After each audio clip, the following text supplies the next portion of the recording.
De retour sur le plateau de la Tranche Info, place maintenant à l'échange dans notre focus. Et ce soir, comme je vous l'annonçais avant la coupure pub, je reçois Jean-Marc Bagui, chargé de mission en relations internationales. Bonsoir Monsieur Bagui. Bonsoir. Avec vous, on parlera justement des différentes offres de mobilité proposées par l'Université des Antilles. Et nous avons également sur le plateau ce soir le chef Jimmy Bibrac. Bonsoir chef. Bonsoir, bonsoir. Toujours un plaisir d'être là avec toi. Moi franchement... je suis ultra content. On connaît mon petit côté chauvin, mais c'est vrai que bon, j'aime bien passer dans ton établissement puisqu'on y mange toujours très bien, n'est-ce pas, Monsieur Bagui? Oui, je lui en ai parlé, n'est-ce pas, de la dernière recette. Tout le monde de toute façon est convaincu et tu reviens, tu as encore un nouveau concept que tu vas nous présenter donc pour les grandes vacances. Ce seront des brunchs, tout à fait. Mais des brunchs de haut niveau gustatif. Tu vas nous en parler plus amplement tout à l'heure. On va se tourner dans un premier temps vers Monsieur Bagui, puisque l'université donc propose des offres en mobilité. Qu'est-ce que vous entendez déjà par offre en mobilité? Alors, ce qu'on propose, les offres de mobilité, c'est la possibilité qu'on offre à nos étudiants d'aller explorer de nouveaux horizons. Non seulement nos étudiants, mais aussi notre personnel et les enseignants. Donc, comment permettre à nos étudiants, notre personnel et nos enseignants d'aller se confronter à l'extérieur, n'est-ce pas, dans des mobilités de stage ou dans des mobilités d'études. On a par exemple, je vais vous prendre l'exemple des étudiants du département de l'EA, dans lequel je suis professeur, où à la fin de la 3e année, ils ont un stage de 2 mois à faire. Par exemple, c'est la possibilité de leur permettre de les accompagner dans cette recherche de stage, mobilité de stage. On a aussi des étudiants qui veulent faire un semestre à l'étranger. D'accord? Donc, nous, notre devoir, c'est de créer les conditions pour permettre à ces étudiants, tout en étant inscrits à l'Université des Antilles, en tout cas, de pouvoir faire cette mobilité. Et c'est la volonté du président Michel Geoffroy, le nouveau président de l'Université des Antilles, qui veut faire de notre université un lieu-monde. Donc, une université où on part découvrir le monde, mais une université aussi où on reçoit le monde chez nous. D'accord? Mais je pourrais développer ça par la suite. Vous avez votre programme Erasmus+. Oui, alors Erasmus, c'est un programme, c'est une charte qu'on signe. D'accord? Par exemple, on a signé pour 7 ans, en 2021. D'accord? Chaque année, on renouvelle la demande de subvention qu'on fait. Erasmus nous permet de faire des mobilités sur le territoire européen. Par exemple, l'enveloppe qu'on reçoit nous permet de financer 80% des mobilités sortantes sur le territoire européen, mais 20% de cette enveloppe est réservée aussi à des territoires non européens. Par exemple, un étudiant qui voudrait faire un stage, par exemple, pour une mobilité en Jamaïque, mais s'il reste du financement, avec les fonds Erasmus, on peut aussi l'aider à faire tout cela. Donc, vous voyez, Erasmus, c'est l'un des programmes dans lesquels on adhère, mais aussi on travaille sur des conventions bilatérales, des conventions multilatérales avec d'autres universités dans la Caraïbe, parce qu'on cherche à s'implanter, n'est-ce pas, en tout premier lieu dans notre territoire caribéen. Est-ce qu'on y arrive? C'est ça la question. Oui, c'est une très belle question. Est-ce qu'on y arrive? Bien oui, parce qu'on a déjà des partenariats qu'on développe qui étaient préexistants. D'accord? Mais cette année, par exemple, depuis l'arrivée du nouveau président de l'université, je peux vous dire qu'on a déjà travaillé sur la signature d'une convention, par exemple, avec la République dominicaine, d'accord? Et aussi avec la Colombie. Et je vous donne un exemple concret, parce qu'il faut parler concrètement, n'est-ce pas? On a 2 étudiantes, par exemple, après la signature avec la Colombie, qui nous ont demandé, monsieur, vous vous rendez compte? C'est un rêve que j'ai accompli parce que je veux partir en Colombie. Donc, on a 2 étudiantes qui sont sur le départ pour Bogota. D'accord. Donc on commence à pouvoir multiplier justement on va dire les destinations, entre guillemets, que nos étudiants peuvent atteindre. C'est ça, mais dans une stratégie bien définie, n'est-ce pas? D'abord s'ancrer dans notre territoire proche, la Caraïbe, d'accord? Et tous les pays qui ont une côte Caraïbe. Là, on pense à la Colombie, les pays d'Amérique latine, d'accord? Donc, vous avez compris que c'est une stratégie d'ouverture progressive. Déjà, dans notre région, on s'implante, d'accord? Ensuite, on ouvre vers la Grande Caraïbe, ce qu'on appelle la Grande Caraïbe. Et après, pourquoi pas aller explorer le monde entier. On a déjà des partenariats et on cherche, parce que notre devoir, et je pense que Jimmy sera d'accord avec nous, c'est d'offrir la meilleure offre de formation aux étudiants qui s'inscrivent à l'Université des Antilles. On est d'accord. Oui. Mais leur offrir la meilleure offre pour que, comme Jimmy, justement, ils puissent mettre leur talent à profit ici en Guadeloupe. Donc, les offres en mobilité que vous proposez, c'est sur des courtes périodes. Alors, ça peut être des courtes périodes comme le stage. Comme je vous disais, par exemple, un étudiant peut partir 2 mois en stage, ou ça peut être un semestre aussi. Mais l'étudiant reste inscrit à l'Université des Antilles. Donc, après ce semestre ou après ce stage, il revient à l'Université des Antilles aussi. Donc, les œuvres de partenariat, ce sont des étudiants de l'Université des Antilles qui leur permettent d'avoir cette expérience d'internationalisation à l'étranger pendant leur licence, le master. Et on travaille même, figurez-vous, sur des masters en clause diplomation, de la co-tutelle. Donc, c'est permettre à un étudiant, par exemple, en étant inscrit à l'Université des Antilles, antilles, mais de faire un master, par exemple, avec une autre université, d'avoir plusieurs diplomations. On a ce master-là, par exemple, avec la Jamaïque et avec Sciences Po Bordeaux. Donc vous essayez de retenir finalement les étudiants? J'essaie pas de retenir. J'essaie de dire que chez nous, et Jimmy est là aussi pour appuyer ce message-là, chez nous, le devoir qu'on a, c'est de proposer les meilleures choses aux jeunes. Et on peut, avec ce qu'on a dans notre territoire, proposer une offre très intéressante. Et c'est notre devoir. On se réveille tous les matins pour ça. Et en tout cas, le président tient beaucoup à ce que l'Université des Antilles rayonne dans son territoire. Parce qu'effectivement, on n'est pas obligé de partir. On peut compléter son offre de formation en étant justement basé en Guadeloupe, mais vous faites venir des professeurs ou bien il y a des cours qui se font à distance. Enfin, il y a des nouvelles formules maintenant. On dirait qu'il connaît le programme mieux que moi. Alors, je vais vous prendre un exemple concret parce que les exemples peuvent nous permettre de comprendre. Cette année, par exemple, dans le cadre d'Erasmus, on a fait venir des professeurs, par exemple, de l'Université de Vérone, d'Italie, qui ont donné des cours à nos étudiants. Donc l'idée aussi, c'est de faire venir aussi de la matière aussi à nos étudiants. Donc c'est un échange en fait. Hein. C'est un échange. C'est ça. Lieu-monde, c'est ça. C'est on part, mais aussi on reçoit pour, encore une fois, donner de la visibilité à l'Université des Antilles, mais rendre aussi cette Université des Antilles attractive. Et croyez-moi, elle est de plus en plus attractive. Parce qu'on si on s'ouvre au monde, si on s'ouvre au monde, clairement, les retombées seront plus importantes. Absolument. Plus on parle de nous, finalement, mieux c'est. Absolument. Mais est-ce que ce sont des parcours dédiés, ou bien par exemple je suis un étudiant en biologie, je veux faire un truc complémentaire justement en mobilité, est-ce que je peux, ou bien il faut être dédié à des études en mobilité? Alors, il y a plusieurs offres. Comme je vous ai parlé du master en codiplomation, on peut par exemple décider le master dont je vous ai parlé en Sciences Po. On a fait une licence en droit, par exemple, ou en Sciences Po. On peut dire je vais faire ce master-là parce que l'Université des Antilles le permet, avec la Jamaïque, Sciences Po Bordeaux et nous. D'accord, je peux le faire. Ou je peux décider aussi, pendant ma formation, de faire un semestre dans une autre université. Inclure effectivement ce petit parcours en mobilité. Absolument. Intéressant. Absolument. Moi, j'ai une étudiante, par exemple, qui part en licence 3e année, premier semestre en Colombie. D'accord. Donc, elle a fait ses 2 premières années et elle veut découvrir autre chose, donc apprendre ce qu'elle voit à l'Université des Antilles, mais dans une autre université, pour avoir une expérience. Et je vais vous dire quelque chose. Aujourd'hui, on est dans un monde, vous voyez, on construit des murs partout. On entend parler des murs qu'on construit entre les États-Unis, le Mexique, en Hongrie. Notre devoir n'est-il pas de faire tomber ces murs-là? Permettre aux enfants d'aller au contact de l'autre. Parce que l'autre, il faut le connaître. D'accord, pour lutter contre toutes ces idéologies qui ont eu tendance à nous séparer. Donc la stratégie d'internationalisation préconisée par le président aussi, c'est ce qu'elle veut, faire tomber le mur pour nous rapprocher. Parce que quand demain, en 2050, on nous dit qu'avec la montée des eaux, avec le réchauffement climatique, il y a beaucoup de personnes qui vont abandonner là où ils vivent pour aller dans des endroits plus sécurisants. Ces gens-là, il faut les recevoir. Donc si on ne se prépare pas à les recevoir dès maintenant, c'est un devoir en fait de préparer à recevoir et être en contact avec l'autre. Donc si vous voulez cette stratégie d'internationalisation aussi sincère dans cette logique, déjà avoir un contact avec l'autre pour déjà appréhender l'altérité et l'autre, éviter les murs. Si on peut casser les murs, on essaie de les casser en tout cas. Ah mais clairement. Voilà. Ah, on adore le message. C'est vrai. Donc l'Université des Antilles qui s'ouvre à l'international par le biais de ses programmes en mobilité, qui reste très accessible. Absolument. Et en termes de financement. Alors, en termes de financement, la guerre, hein? C'est le nerf de la guerre, c'est là où le bas blesse. Mais on travaille aussi sur du financement. On a, par exemple, on travaille sur des programmes de financement. On travaille, ce qu'on a fait, par exemple, nous, qu'on est arrivé, c'est tout de suite de rentrer en contact avec les acteurs locaux.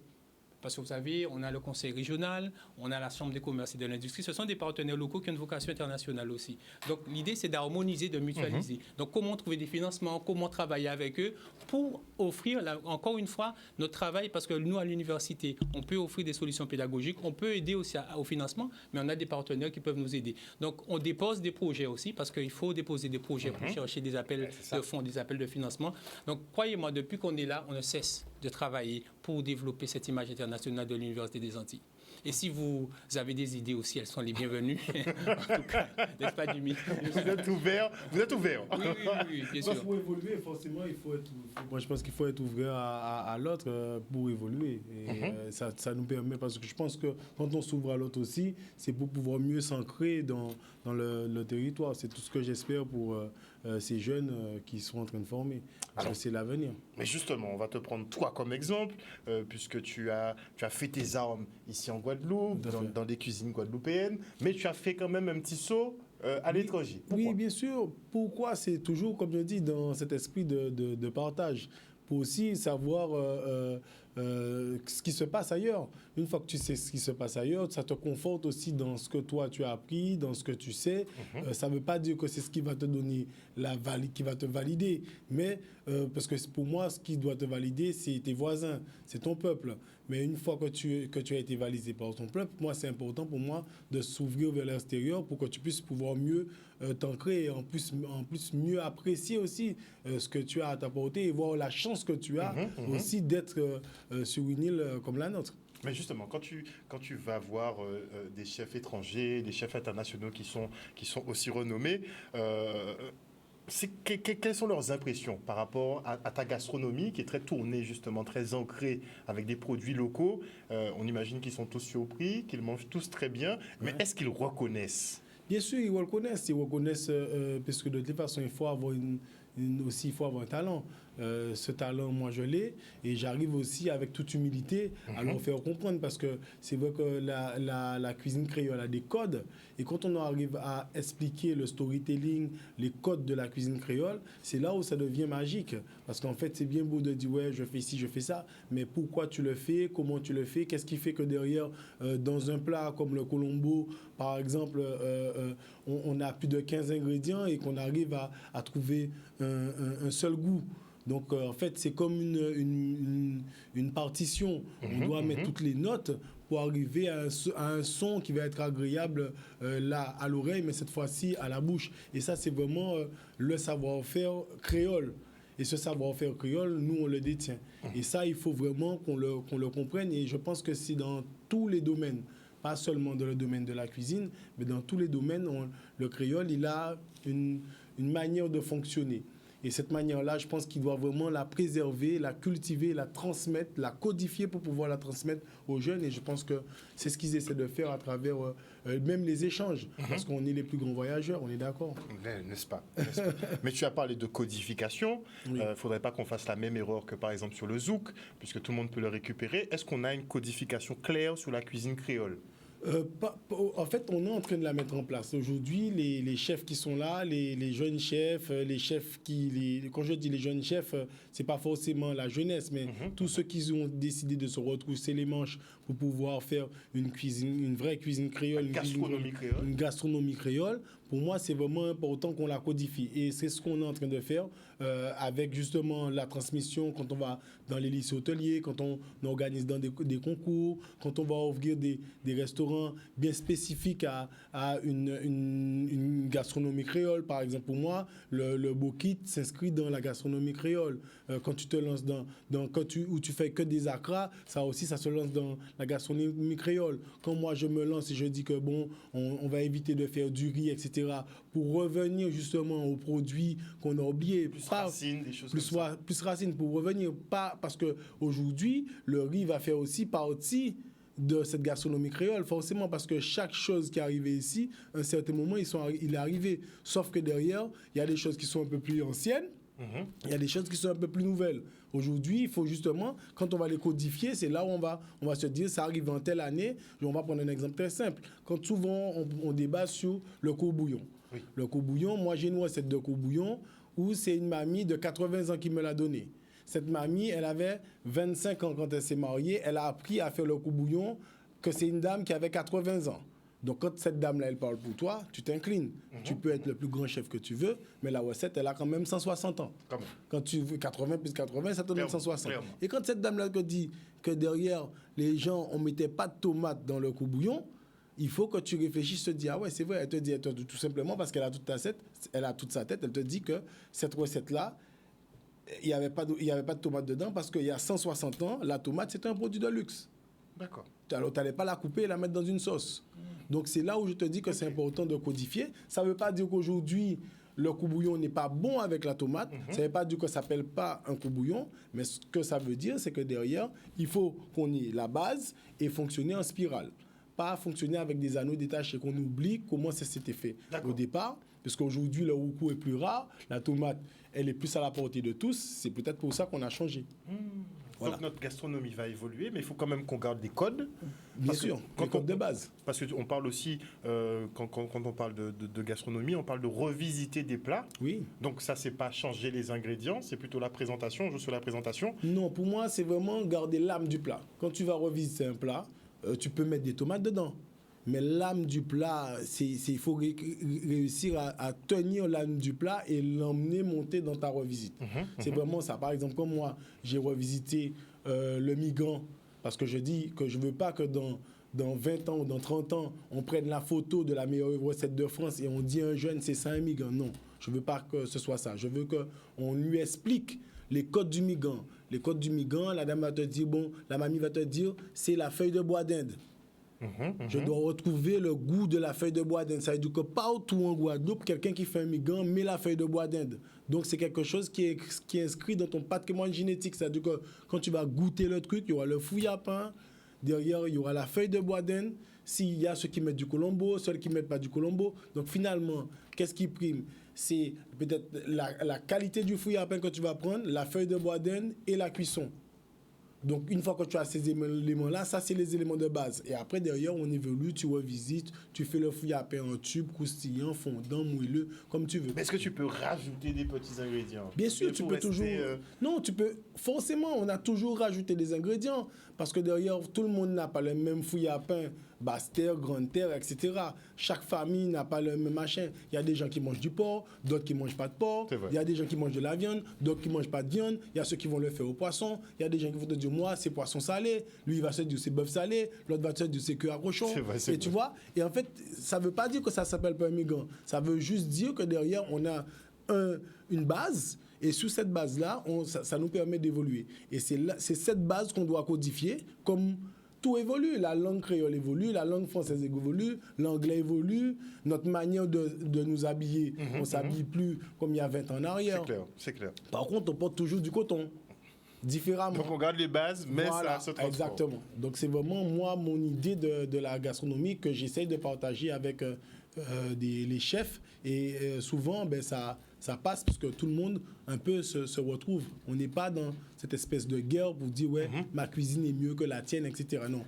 Chacun, on a un ADN, chacun, on a eu des mamans, on a eu des tantes, on a eu des fondamentaux. La science vient finalement des mamans, des mamies. Ah, bien sûr, forcément. Aujourd'hui, on nous appelle chef, mais on a tous une maman, une mamie, une tante qui nous a donné cette âme de cuisinier qu'on peut professionnaliser aujourd'hui. Et ça, c'est la transmission, c'est vraiment quelque chose pour moi qui fait partie intégrante de ma réussite. Et on a toute une nouvelle génération de chefs. Bon, tu es parmi les premiers, mais on voit qu'il y a des jeunes qui sont en train d'émerger, qui prennent un peu la même recette que toi finalement. On prend des produits locaux, les sublimer, toujours les mettre en avant, et on voit que les formules fonctionnent de mieux en mieux finalement. Oui, bien sûr. C'est le pari gagnant, quoi. Tout à fait. Pour moi, c'est le pari gagnant, mais parce que c'est cette voie-là qu'on doit prendre. C'est pas ma voie, c'est la voie qu'on doit prendre en fait. Je l'ai utilisée.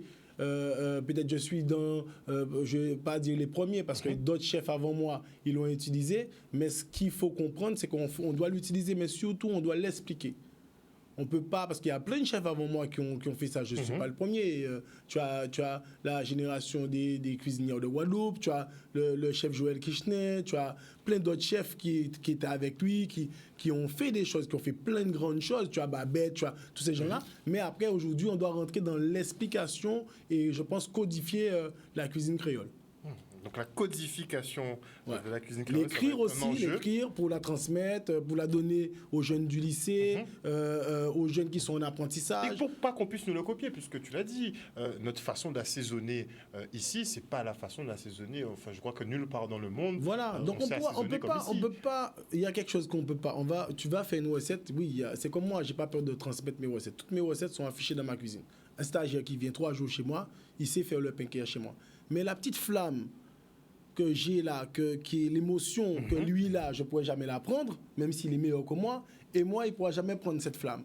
C'est-à-dire que tu pourras lui transmettre des choses, mais toi, il ne pourra pas te voler toi. Donc, moi, je pense qu'il ne faut pas qu'on ait peur de ça. Il y a l'âme du chef. Voilà, chacun a justement cette flamme en lui qui brûle, et tu dois utiliser cette flamme même dans ton apprentissage. C'est-à-dire que je vais t'apprendre des trucs, mais après, derrière ces trucs-là, toi, tu auras une vision de la manière dont tu vas les voir.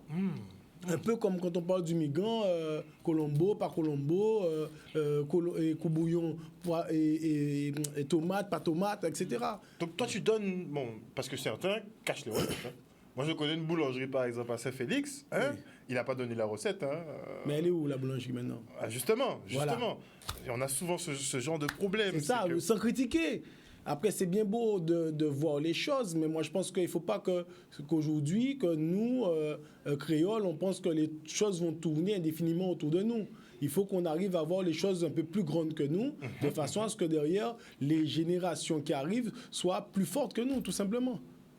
Parce que c'est là où moi je pense qu'on devient immortel, pour les gens qui le désirent. Je suis tout à fait d'accord avec toi. Avec nous, on voit les choses plus grandes que nous, comme dans l'Université des Antilles.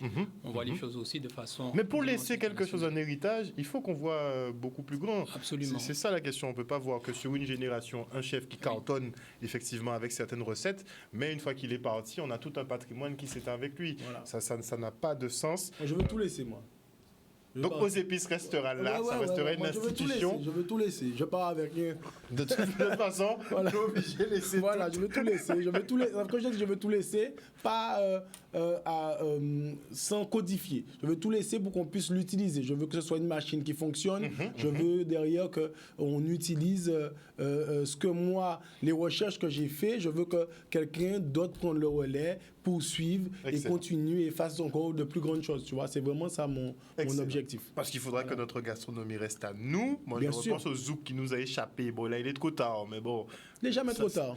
Mais ça doit quand même nous servir de leçon. Oui, parce bien que là, sûr. Tout le monde l'utilise à volo et on n'a pas de retombées. Et alors que pour nos plats aussi, moi, j'aimerais que quand ça voyage, puisque ça va finir par voyager et atteindre le monde entier, que ce soit Colombo, que ce soit les migrants et toutes les recettes qu'on a, je suis sûr que ça va atteindre le monde entier. Mais il faut effectivement qu'on dise, c'est Guadeloupe, ça sorti. Tout à fait. Ça va être ça l'enjeu. En tout cas, tu vas nous en mettre plein les yeux et plein les papilles à partir du 2 juillet prochain. Ouais. Un nouveau concept, les Sunday Brunch Party. Pourquoi tu te lances dans ce défi, sachant que, clairement, bon, pas bizarre, quoi. Ton restaurant cartonne. Oui. Toujours plein. Et pourtant, tu te lances toujours. Tu es toujours dans un défi. Tu es toujours en train de chercher quelque chose de nouveau. Pourquoi ? Mais parce que déjà, on rencontre des partenaires. Des partenaires. Déjà, j'ai rencontré Charles-Henri Bicou qui détient justement le lieu. Donc, on est... Donc, habitation Cantamerle. Voilà, à l'habitué. Donc, on est vraiment sur un site qui est assez grand, qui a plusieurs villas. Des villas qui sont privatifs, avec chacun leur jacuzzi. C'est vraiment dans une ambiance... Le jardin, il est magnifique. C'est vraiment des gens qui adorent déjà la terre. C'est des agriculteurs comme moi-même et qui adorent la terre. Connexion. Voilà, bien sûr. C'est des agriculteurs comme moi-même. Ils adorent le lieu. Ils adorent. C'est au pied des chutes du Carbet. C'est à l'habitué. Déjà, on les rencontre et l'idée, elle part déjà de ce principe-là. On peut faire quelque chose chez vous. Jimmy, il n'y a pas de problème. C'est des amis de longue date. Et ensuite, derrière, on a la collaboration avec Nicolas Feuillette, puisque derrière, on est parti directement en Champagne. On a visité les caves. Carrément. Bien sûr, on a visité le Cher. Soit sur mes réseaux, tu peux retrouver ça. On a visité le Cher. On a fait des dégustations. On m'a expliqué comment on faisait du champagne, comment on dégustait du champagne, etc. Donc, j'ai une espèce de culture du champagne. Ensuite, derrière, on a Biel qui nous accompagne. La distillerie Biel, c'est normal. C'est l'excellence. Voilà, Mère Galante, c'est l'excellence. C'est le rhum dans toute sa splendeur. J'ai été à l'usine. J'ai un teaser qui va sortir là bientôt. On a démarré l'usine dès le matin, à 4 h du matin. Les gars m'ont donné rendez-vous. On a attendu, on a été chercher les cannes. Il y a des nouvelles cannes qui sont sorties. Genou cassé, Balthazia, des super noms avec des goûts bien spécifiques où tu goûtes la canne, tu goûtes le rhum. Ce jour-là, on fera aussi des dégustations où tu goûtes la canne et tu goûtes le rhum pour vraiment faire la liaison entre une canne et un rhum. Voilà. Et après, derrière, tu as les jeunes de Maroon l'industrie où ils font une espèce de rhum arrangé qui est splendide. On très bon spice. Voilà, on est vraiment presque sur du rhum vieux. J'ai pas envie de... Ça se dit pas, mais quand on goûte, on est vraiment sur beaucoup de saveurs épicées, aux épices, tu vois. Donc, tout ça, ça fait partie. On a le DJ qui sera là, le DJ Maël, DJ de Bouillante, qu'on aime bien, qui sera avec nous. Et tous ces partenaires-là font que derrière, on a envie de faire quelque chose ensemble. C'est des vacances, c'est fun, sortir un peu de notre zone de confort pour pouvoir faire plaisir. Mais toi, tu n'es pas à l'aise, toi, dans ta zone de confort. Hein? Non. Toujours un challenge différent. Toujours un challenge. Parce que tu viens de sortir avec Concert. C'est excellent aussi. Merci, c'est une très bonne nouvelle. Donc, sur l'aérien, tu vas toucher forcément toutes les nationalités. En plus, tu es sur de la première classe. Donc, mais niveau supérieur, c'est quand même excellent. Oui, mais on est à notre place. La cuisine créole a sa place. Elle est à sa place, en première classe. Et pour moi, c'est vraiment... On est d'accord. On est d'accord. C'est vraiment pour moi une chance, déjà, de faire de l'aérien, de faire la première classe. Mais aussi, c'est une chance pour les jeunes chefs qui arrivent.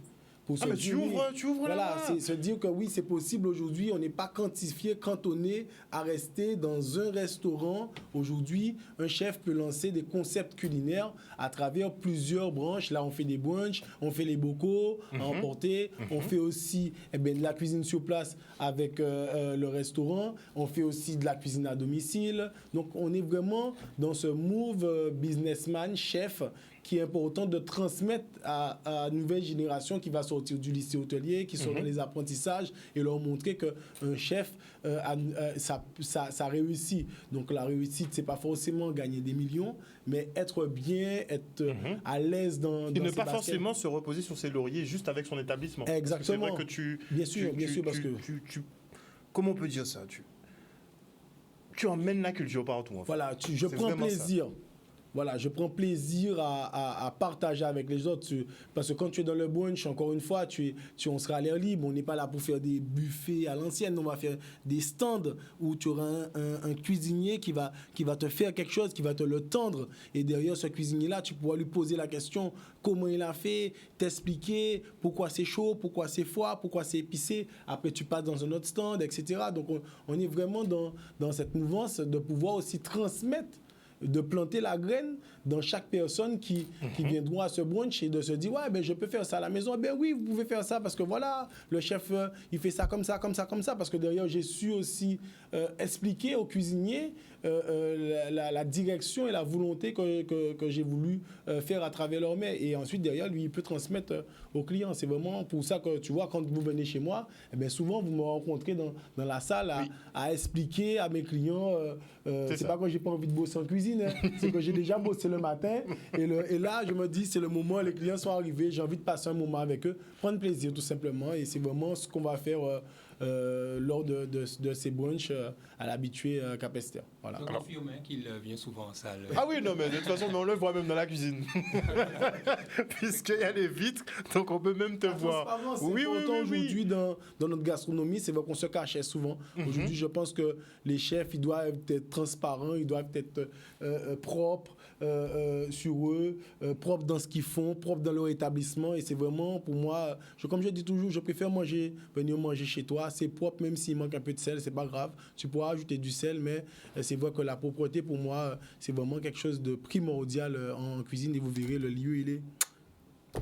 Voilà. Et les partenaires sont... Donc, on va bien manger de 10h à 17h. De 10h à 17h, on boit, on mange, on paye un seul argent et on prend plaisir, quoi. On n'est pas là à sortir sa carte bleue tous les 5 minutes. On paye c'est tout compris, on paye une fois. En exclusif, comme sur le bateau. Mon estomac. Comme sur le bateau, 10h, 17h. Voilà. On embarque pour un voyage culinaire autour, bien sûr, des partenaires locaux que je vous ai cités.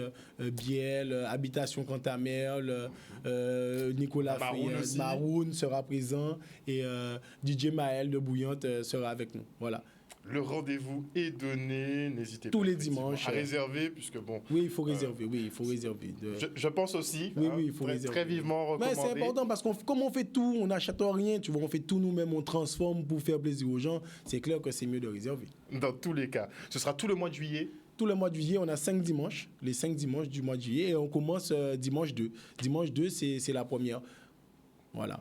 On ouvre les festivités donc ce dimanche 2 à l'habitation Cantamerle à Capesterre-Belle-Eau à partir de 10h. N'hésitez pas à contacter les numéros qui s'affichent à l'écran. En tout cas, ce seront de bons moments. Monsieur Bagui, on se retrouvera là-bas de toute façon dans tous les cas. Avec beaucoup de plaisir. Titulaire. J'ai bien entendu. Moi, on me dit pas 2 fois. En tout cas, merci beaucoup Jimmy d'être venu sur ce plateau ce soir et pour tout le travail que tu opères. C'est vrai qu'il y avait des chefs avant toi, mais le travail que tu opères en tout cas mérite énormément de félicitations. Ils ont ouvert la voie. Ils ont ouvert la voie, mais toi tu ouvres une autre voie. Tu es en train de vraiment... Je l'élargis. Clairement, là nous allons acheter des voies supplémentaires parce qu'il faut donner une nouvelle image au métier. Voilà, oui. Et c'est vrai que tu incarnes, tu es chef charismatique, bon tout partout, comme en tout cas descendre, ou cas couper, ou cas hacher. Franchement, félicitations pour tout le travail que tu réalises. Ça motive les jeunes. Tu inspires beaucoup de jeunes. Moi, je tiens à le dire. D'ailleurs, je félicite un de tes petits apprentis qui est à la table du chef à Basse-Terre. On m'a dit que c'est un ancien. Mais tu sais quoi, pour la petite anecdote, c'est pour ça que je dis que la transmission, c'est vraiment important. C'était la première fois, rapidement, que je voyais, en fait, il a fait la couverture d'un magazine. Et en fait, je regarde le magazine comme ça, mais je me dis, à quel moment j'ai fait cette photo-là? Mais je dis, mais non, j'ai jamais travaillé avec ce magazine-là. Mais je regarde la photo, je vois, il y a des choses qui ont changé. Et là, je me dis, et je regarde le nom, je vois Livio Pandolf. Et là, je me dis, ah, ok, c'est mon premier stagiaire. Ça me donne des frissons encore. Le mec, il ouvre son restaurant. Mais il a la table du chef à Basse-Terre. Mais c'est magnifique. Excellent. Mais c'est magnifique. Je vous invite tous à la faire parce que c'est magnifique. Franchement, il est excellent. On retrouve, hein, côté local, la finesse. Voilà, la finesse, vraiment, c'est top. Voilà. Et il est en salle avec ça. Voilà, c'est super. Non, franchement. Merci beaucoup, en tout cas, Jimmy, pour tout ce que tu fais pour la Guadeloupe. Monsieur Bagui, on rappelle que les inscriptions, vous pouvez vous inscrire donc sur les formations mobilité à l'Université des Antilles. J'espère que j'ai réussi à vendre l'Université des Antilles comme Jimmy a vendu. Vendre notre patrimoine local. Notre patrimoine local. En tout cas, je m'adresse aux parents et aux étudiants qui nous écoutent aussi pour dire que l'Université des Antilles, c'est un lieu où vous pouvez vous développer, vous pouvez monter en compétences et vous pouvez voyager à partir de l'Université des Antilles et vous pouvez voyager au contact des autres aussi qui sont sur les campus. Merci campus beaucoup. Internationaux. Merci beaucoup en tout cas à vous d'être venus sur ce plateau ce soir. On se donne rendez-vous donc à partir du dimanche 2 juillet à l'habitation Cantamerle à Capesterre-Belle-Eau pour les brunchs de Jimmy Bibrac. Ça va être des moments d'anthologie à ne pas manquer sur ces grandes vacances. Une bonne soirée à vous sur Canal. Bisous tout le monde. Bring the heat, Clancy.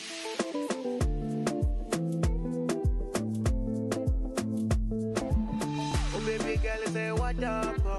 You at the corner, baby, oh damn. The way you move that 10 with caution. Oh, gonna felly, baby, oh damn. And designer, where designer, fight for China, yo. Girl, you bad, body too much. Body oh sempe, body too much.